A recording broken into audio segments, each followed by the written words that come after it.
నమస్తే. Welcome to hit TV. నేను మీ మాధురి.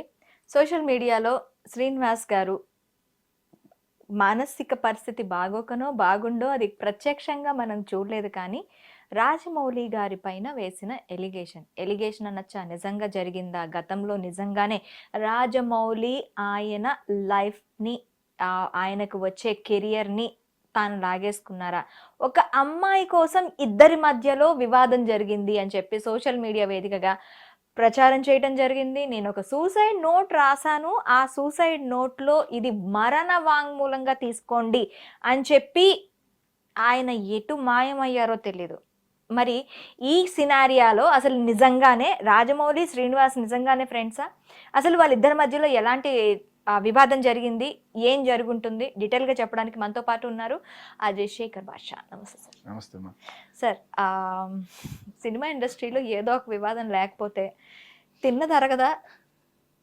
తినడానికి ప్లేస్ ఉండదా? బట్ బేసికలీ ఇది అంటే శాంతి నివాసానికన్నా ముందు ఆ, అప్పుడు అప్పుడు నేను చూడలేదు, మీరు చూడలేదు. సో ఆ టైంలో ఏం జరిగింది అనేది సరే మేబీ ఫ్రెండ్ అయ్యి ఉండొచ్చు.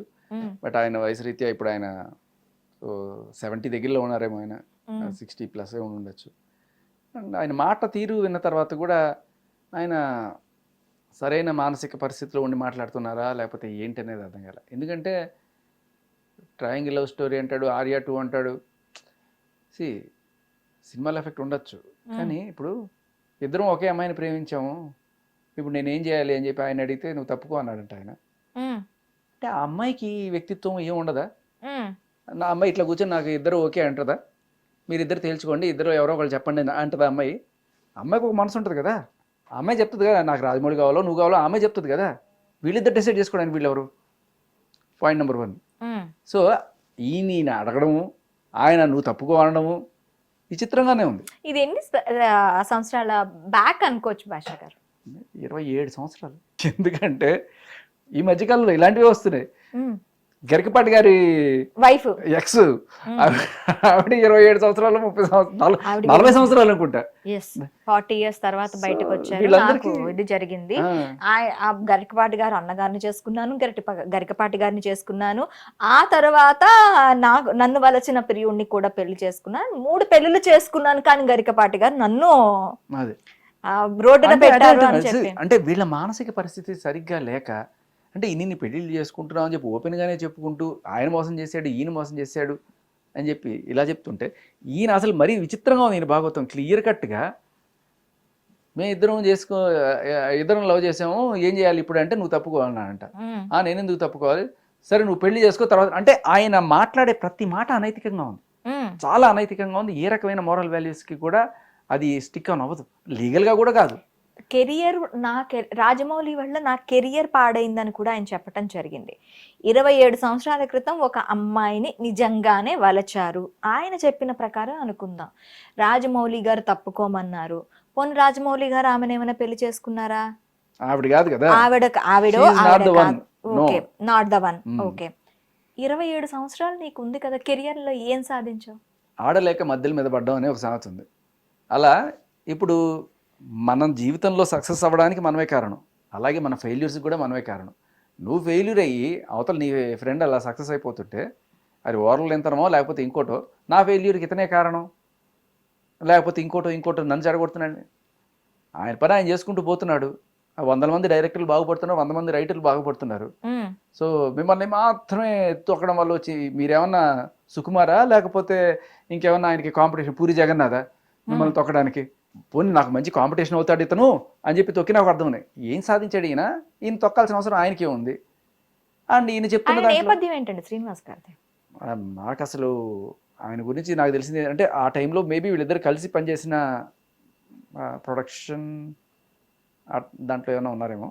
బట్ తర్వాత నేను కొంత నాలెడ్జ్ ఏంటంటే ఈయనకి కొంత కౌన్సిలింగ్ అవసరం, మానసిక పరిస్థితి బాగాలేదు, సో దానివల్ల ఇట్లా చేస్తున్నారు అనేది తెలుసుకొని ఏదో ట్రీట్మెంట్ ఇప్పిస్తున్నారు ప్రస్తుతానికి అనేది తెలుస్తుంది. అయితే ఆయన కనిపించట్లేదు అనే దానికి ఏం చెప్తారు? కనిపించడానికి పోవడానికి అదేంటున్నారు అంటే మరణ వాంగ్మూలం అని ఒక స్టేట్మెంట్ ఇచ్చి వెళ్ళిపోయారు కదా, కనిపించట్లేదు అనే దాని మీద కూడా న్యూస్ ఏంటంటే ఆయన బ్రతికున్నారా చచ్చిపోయారా, అసలు ఏం జరిగింది, ఇది మెయిన్. సో అనవసరంగా ఏంటంటే ఉన్నా లేకపోయినా కూడా ఒక పెద్దవాళ్ళ మీద అలా నిందేసేస్తే కొన్నిసార్లు అయ్యా లేదు అని చెప్పి చూపించుకోవాల్సిన బాధ్యత కూడా వాళ్ళ నెత్తిన పడుతుంది అనవసరంగా. అంటే నిజానికి లేదు, బట్ ఇప్పుడు మీరు అడిగిన ప్రశ్నకి ఏమో ఆయన ఎవరైనా లిఫ్ట్ చేసేసారేమో, ఏం చేశారో ఆయన తెలియదు అనే డౌట్లు వస్తాయి కదా. మేబీ ఖచ్చితంగా 2-3 రోజుల తర్వాత ఆయన బయటకు వచ్చి, లేకపోతే వాళ్ళు ఎవరన్నా బయటకు వచ్చి అయ్యా ఆయన పరిస్థితి ఇది, ఆయన ఇప్పుడు లావణ్య ఉంది, ఆవిడ ఇప్పటిదాకా 30-40 సూసైడ్ నోట్లు రాసిందట ఇప్పటిదాకా. 30-40 ఓకే.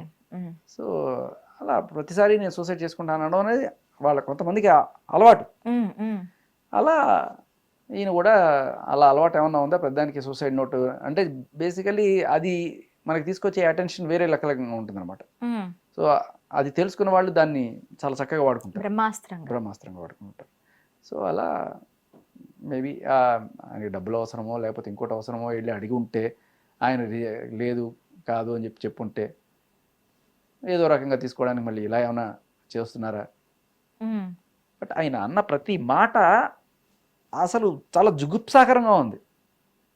నేనేదో పబ్లిసిటీ కోసం చేయట్లేదు అని చెప్పి అన్న మాట కూడా ఓకే, కానీ ఆ తర్వాత అన్నారే ఇద్దరం ప్రేమించాము, ప్రేమదేశం సినిమానా, లేకపోతే ఆయన పాప సినిమా ఆయన సినిమా పేరు కూడా ఆయనే చెప్పుకున్నాడు, మల్టిపుల్ పర్సనాలిటీ డిసార్డర్ లేకపోతే స్కిజోఫీనియా అన్నప్పుడు అదేంటంటే దాంట్లోకి వెళ్ళిపోతారు, అది నిజం అని చెప్పి భ్రమించే స్టేజ్లో ఉన్నారు. ఆయన ఓపెన్గా కూడా చెప్పట్లే, ఆయన చదువుతున్నాడు ఏదో స్క్రిప్ట్ రాసుకుని. సో అదైతే చాలా హాస్యాస్పదంగా ఉంది, అనైతికంగా కూడా ఉంది. ఆయన కోరికలు ఏవైతే ఉన్నాయో దీనిపైన అటెన్షన్ వేరే లెక్కలంగా ఉంటుంది అనమాట. సో అది తెలుసుకున్న వాళ్ళు దాన్ని చాలా చక్కగా వాడుకుంటారు, బ్రహ్మాస్త్రంగా వాడుకుంటారు.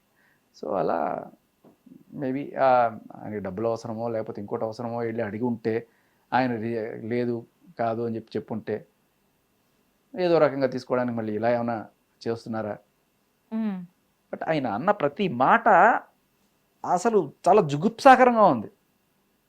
నేనేదో పబ్లిసిటీ కోసం చేయట్లేదు అని చెప్పి అన్న మాట కూడా ఓకే, కానీ ఆ తర్వాత అన్నారే ఇద్దరం ప్రేమించాము, ప్రేమదేశం సినిమానా, లేకపోతే ఆయన పాప సినిమా ఆయన సినిమా పేరు కూడా ఆయనే చెప్పుకున్నాడు, మల్టిపుల్ పర్సనాలిటీ డిసార్డర్ లేకపోతే స్కిజోఫీనియా అన్నప్పుడు అదేంటంటే దాంట్లోకి వెళ్ళిపోతారు, అది నిజం అని చెప్పి భ్రమించే స్టేజ్లో ఉన్నారు. ఆయన ఓపెన్గా కూడా చెప్పట్లే, ఆయన చదువుతున్నాడు ఏదో స్క్రిప్ట్ రాసుకుని.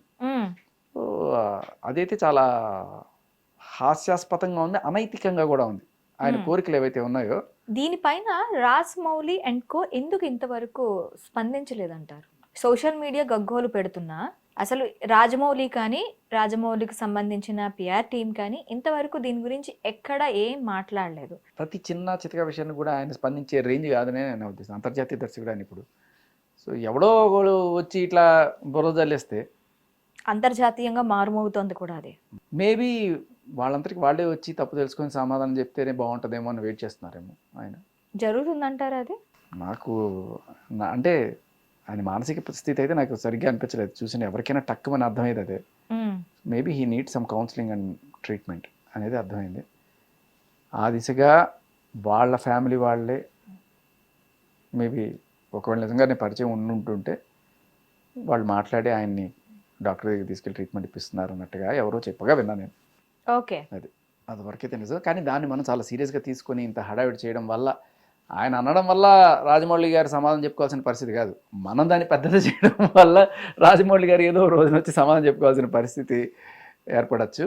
బట్ యా, ప్రస్తుతం మనం ఉన్న సీజన్ అది సిచ్యువేషన్ అలాంటి ఇది. సోషల్ మీడియా చాలా గట్టిగా ఉంది. ఇంత చిన్నది కూడా పెద్దవాళ్ళ మీద వేస్తే ఇంత పెద్దది అవుతుంది.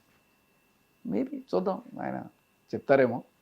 I don't think that is necessary. అది చూడగానే ఎవరికైనా అర్థమైపోతుంది. హిట్ టీవీ యాప్, ఇందులో short news, live news, entertainment shows, movies, digital magazines తో పాటు మీ జిల్లా వార్తలను కూడా ఫ్రీగా చూడొచ్చు. అంతేకాదు కేజీ నుంచి పీజీ వరకు విద్యార్థులకు స్కాలర్షిప్ కూడా అందిస్తున్నాం. ప్రతి వారం 10 మందికి లక్కీ డ్రా ద్వారా ఒక్కొక్కరికి 10,000 రూపాయలు అందిస్తున్నాం. ఇంకెందుకు ఆలస్యం, వెంటనే హిట్ టీవీ యాప్ ని డౌన్లోడ్ చేసుకుని ఫ్రీగా ఎంటర్టైన్మెంట్ పొందండి. Hit TV app. Hit TV app. Please download hit TV app. Hit TV app ని ఫ్రీగా డౌన్లోడ్ చేసుకొని ఎంజాయ్ చేయండి. మీకు నచ్చిన ఎంటర్టైన్మెంట్ కోసం హిట్ టీవీ యాప్ ని ఫ్రీగా డౌన్లోడ్ చేసుకొని ఎంజాయ్ చేయండి. హిట్ టీవీ యాప్ ని డౌన్లోడ్ చేసుకుని ఆస్వాదించండి, ఆశీర్వదించండి. ఇంతమంది సెలబ్రిటీలు హిట్ టీవీ యాప్ ని డౌన్లోడ్ చేసుకోండి అని చెప్తున్నారంటే ఎంత మంచి యాప్ ఆలోచించండి. అమెరికా అమెరికా అమెరికా అమెరికాలో చదవాలనుకునే వాళ్ళకి విశ్వసనీయమైన పేరు మన శౌర్య consultancy. UK Law 1 Year Masters. UK Law 1 Year Masters. 2 years work permit up to 5 years visa. Contact Saurya Consultancy. Contact 89851 89851.